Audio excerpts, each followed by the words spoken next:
আসছে, এই ট্রেন যাবে। ওয়াও ওয়াও ওয়াও,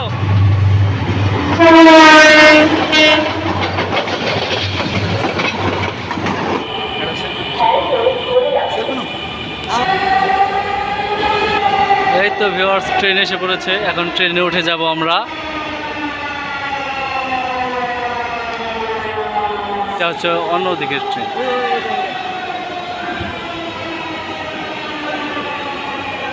ব্যাপার থামে না কেন?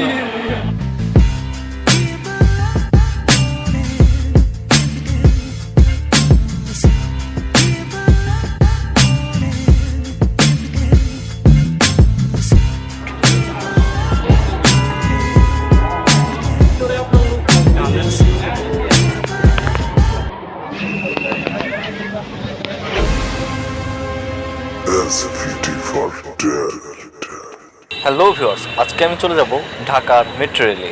মেট্রো রেলে গিয়ে আমি উত্তরে যাব মহাখালী থেকে। আমার সাথে আসুন।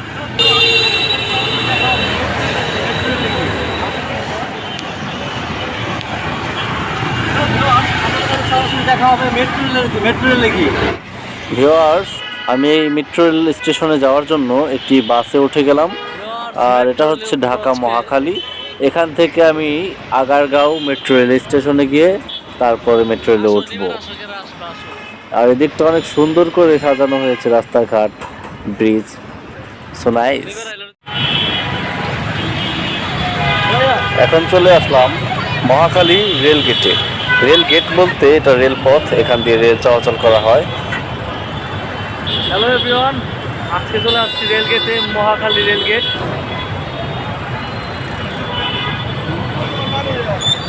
কারণ থাক, সমস্যা কি? আমার বন্ধু আমাকে বলছিল নানীরা নানীরা বলতে বোঝানো হয়েছে ওই রেলপথে কিছু হিজড়া বসে থাকে, তারা মানুষকে দেখলেই তাদেরকে জোর করে ধরে টাকা পয়সা আদায় করে এবং চাঁদার মতো আর কি টাকা চায়, সেটাই বোঝানো হয়েছে। ব্যস্ত নগরী, ব্যস্ত শহর, তারই নাম ঢাকা শহর। হ্যালো এভরিওয়ান, আমি চলে আসলাম মেট্রো রেলের কথা বলে ডিস্ট্রিক্ট রেলে। এই দেখতে পাচ্ছেন ট্রেন রাস্তা, এই ট্রেন রাস্তায় একটু হাঁটাহাঁটি করবো এবং ঘোরাঘুরি করবো ভিউয়ার।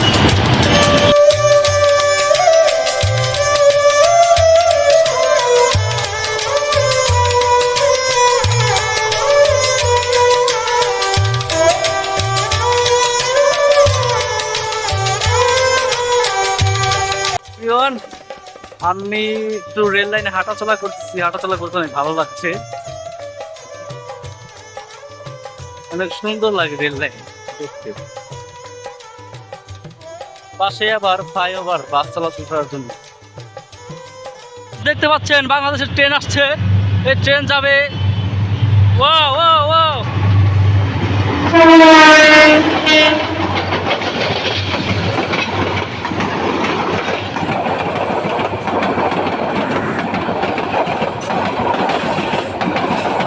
বিশাল বড় ট্রেন। দেখুন কি কাণ্ড ভিউয়ার্স, মেট্রো রেল দেখাতে গিয়ে ডিস্ট্রিক্ট রেল দেখিয়ে ফেললাম। তাতে কি হলো, একের ভিতর দুই। এক রকমের ট্রেন দেখাতে গিয়ে দুই রকমের ট্রেন দেখিয়ে ফেললাম। এর জন্য তো একটি সাবস্ক্রাইব করাই যায়। ভিউয়ার্স, এখন এই ওভারব্রিজটা পাড়ি দিয়েই চলে যাব মেট্রো রেল স্টেশনে মেট্রো রেলের টিকিট কাটতে। সো যাওয়া যাক। অনেক মানুষের ভিড়, আহা। হ্যাঁ ভিউয়ার্স, এখন এই লম্বা এবং উঁচু মাপের সিঁড়িটাকে বেয়ে বেয়ে চলে যাব রেল স্টেশনে মেট্রো রেলের টিকিট কাটতে। সো যাওয়া যাক।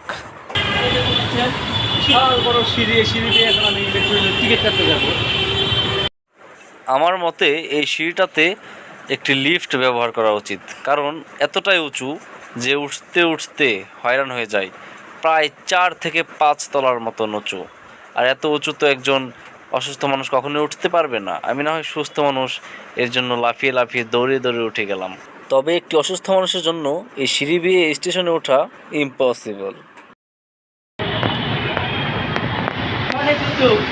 এজন্য হয়রান হয়ে গিয়েছি। এখন টিকিট কাউন্টার যাই, দেখি টিকিট পাই কিনা। ভেবেছিলাম যে দিনে করবো, রাত হয়ে গেল। একে তো সিঁড়ি বেয়ে উঠতে গিয়ে হাঁপিয়ে গিয়েছি, আর দ্বিতীয়ত আমার মাথাটাকে এমনভাবে ধোলাই করা হয়েছে যা বলার বাইরে। প্রচণ্ড পরিমাণে গাড়ির হর্ন নিচে, মাথা ব্যথা হয়ে গেছে জাস্ট। সে বিকাল 4টার সময় আসছি, এখন বাজে প্রায় 7:30। ঢাকা শহরে এত পরিমাণে জ্যাম আমাকে দেখাবো ভিউয়ার্স, তার জন্য এখন আমি একদম ভিতরে ঢুকে গেলাম ভিউয়ার্স। আর এই ভিতরের লাইটিংটা জোস, অনেক সুন্দর, অসাধারণ। আর এই প্ল্যাটফর্মটাও দেখার মতো। এখানে যতই হাঁটা চলা এবং কি ঘোরাঘুরি করেন না কেন, কোনো বিরক্তিকর বা বিভ্রান্তিকর লাগবে না। এখন সিঁড়ি দিয়ে চলে যাচ্ছি টিকিট কাউন্টারে, সিঁড়ির লিফটে উঠে নিলাম। সো টিকিট কাউন্টারে যাওয়া যাক, দেখা যাক টিকিট মানুষ কাটে নাকি মেশিনে কাটা হয়। মেট্রো রেলে ওঠার কোনো ইচ্ছাই আমার ছিল না, বাট শুধু ব্লগ করার জন্য আসছি ভিউয়ার্স। ব্লগটা please like, comment, share and subscribe করে দিন।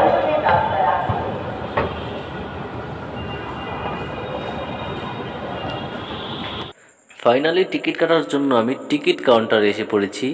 তবে এখানে এসে দেখি টিকিট কাউন্টারে কোনো লোক নেই। এখানে টিকিট কাটতে হয় মেশিনের মাধ্যমে। এই মেশিনের টাকা দিলে টাকা সহজে নিতে চায় না, কারণ মেশিন একটু পুরনো বা ছিঁড়ে বা ঘুচকানো টাকাটা তারা সংগ্রহ বা গ্রহণ করে না। তার জন্য তাদেরকে একদম চকচকে নোট দেওয়া হয়। দেখতে পাচ্ছেন আমি এই যে দেওয়া দিচ্ছি ভিউয়ার্স, তবুও নোটটা নিচ্ছে না। পরে একজন আমাকে হেল্প করার জন্য সে আমার টাকাটা পাল্টিয়ে তার একটি চকচকে টাকা দিল যাতে এই টাকাটা নেয়, তবুও নিচ্ছে না। মেজাজটা কার না গরম হয়। যদি কারো দ্রুত কোথাও যাওয়ার প্রয়োজন হয় তাহলে এই টিকিট কাউন্টারে এই মেশিনের মাধ্যমে টিকিট কাটলে তার গন্তব্যে পৌঁছানো আর হবে না। দেখা যাক টিকিট কাউন্টার থেকে টাকাটা নেই কিনা, আমি টিকিট পাই কিনা। হ্যাঁ, এই যে কপাল। আরে নেন, এই তো নিয়ে গেছে ভিউয়ার্স, টাকা নিছে। এখন টিকিট দিবে, দেখি টিকিট দিতে কতক্ষণ লাগে। ও, টিকিট দিতে বেশি দেরি লাগে না, শুধু টাকাটা নিতে একটু লেট হয়। টিকিট একটা দিয়েছে, তো দুটো দিয়েছে। আমার ক্যামেরাম্যানের জন্য একটু টিকিট নিতে হবে। আমি ব্যাক টাকাটা নিচ্ছি, রিটার্ন টিকিট। হ্যালো ভিউয়ার্স, আমরা পেয়ে গিয়েছি মেট্রো রেলের টিকিট। এখন আমরা মেট্রো রেলে উঠবো। তো আপনাদের সাথে মেট্রো রেলে গিয়ে দেখা হচ্ছে। ভিউয়ার্স, এই বেটা এমনি করছে ভিডিও করতে দে। হে মনু, ট্রেন কোথায়? ট্রেন তো দেখতে আসি না। চাচা ট্রেন দেখবেন দেখবেন, এই দেন না মোর গালে একটা টিকিট আছে, উঠবো। ও শিট শিট শিট, আমি আস্তে আস্তে ট্রেনটাই ছেড়ে দিল ভিউয়ার্স। ভিউয়ার্স, আমি একটা ট্রেন মিস করে ফেলেছি। এখন আবার নেক্সট ট্রেনে আমাকে উঠতে হবে।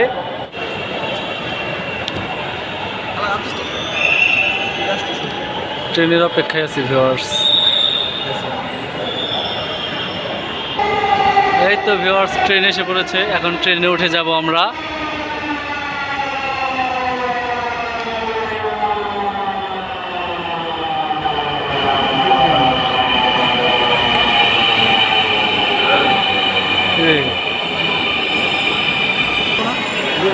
ওই যে আরেকটা এসে পড়েছে ভিউয়ার্স, আমরা এই ট্রেনে উঠবো। ওইটা হচ্ছে অন্য দিকের ট্রেন।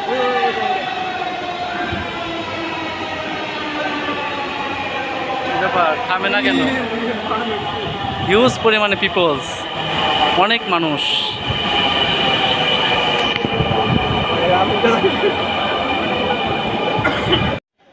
ভিউয়ার্স, এই যে দেখতে পাচ্ছেন ধাক্কা ধাক্কি ঘষাঘষি করে আমি যেখানে ঢুকছি সেটাই হচ্ছে মেট্রো রেলের ভিতরে। দেখতে পাচ্ছেন হিউজ পরিমাণে মানুষ, অনেক মানুষ। আরে ভাই, সিট নাই, এখন আমাকে দাঁড়ায় যেতে হবে। সো সমস্যা নাই, দাঁড়ায় যাইতে পারবো। এই দেখতে পাচ্ছেন কত মানুষ। ভিতরে ঢুকলাম, দাঁড়ায় দাঁড়ায় যেতেছি। এত চিপকা চিপকি ভাই। দেখতে পাচ্ছেন কিভাবে ল্যাম্পপোস্টের মতো দাঁড়িয়ে আছি। এভাবে দাঁড়িয়ে দাঁড়িয়ে যেতে হয় মানুষের। বসে আছে কয়েকজন মানুষ মাত্র, অধিকাংশ মানুষই দাঁড়িয়ে যাচ্ছে। দেখতেই পাচ্ছেন এত পরিমাণে মানুষ হয় এই মেট্রো রেলে। আমিও দাঁড়িয়ে যাচ্ছি, বসার জায়গা নাই, বসার জায়গা নাই। তো কি আর করব, দাঁড়িয়েই যাই। তো আপনাদেরকে বাইরের ওয়েদারটা দেখাই। যেহেতু রাত হয়ে গিয়েছে তাই আমি দিনের ওয়েদারটা দেখাতে পারলাম না। সমস্যা নেই, রাতের ওয়েদার দেখুন, রাতের ঢাকার শহর। এই তো ভিউয়ার্স, আমি আমার গন্তব্যস্থলে এসে পড়েছি। শত শত মানুষের ভিড়, ধাক্কাধাক্কি, ঠেলাঠেলি করে আমি বের হয়ে যাচ্ছি। তবে একটা জিনিস খুব ভালো লাগছে, মেট্রো রেলের ভিতরে যতই মানুষ হোক না কেন এসি আছে, গরম লাগে না। ভিউয়ার্স, সবশেষে বের হয়ে আসলাম ট্রেন থেকে। এখন বাসে চড়ে বাসে যাও। ভিউয়ার্স, আমি এখন বাইরে চলে এসেছি। দেখতে পাচ্ছেন বাইরে বিরাট একটা বিল্ডিংয়ে ঝাড়বাতি টানিয়ে দেওয়া হয়েছে, অনেক সুন্দর লাগছে দেখতে। সো এখন আমি বাসায় চলে যাব, এখান থেকে বাসে উঠবো এবং কি ব্লগটিকেও শেষ করে দেব। সো আমার ব্লগটি যদি ভালো লেগে থাকে ফটাফট লাইক কমেন্ট শেয়ার করে সাবস্ক্রাইব করে দিবেন। ধন্যবাদ।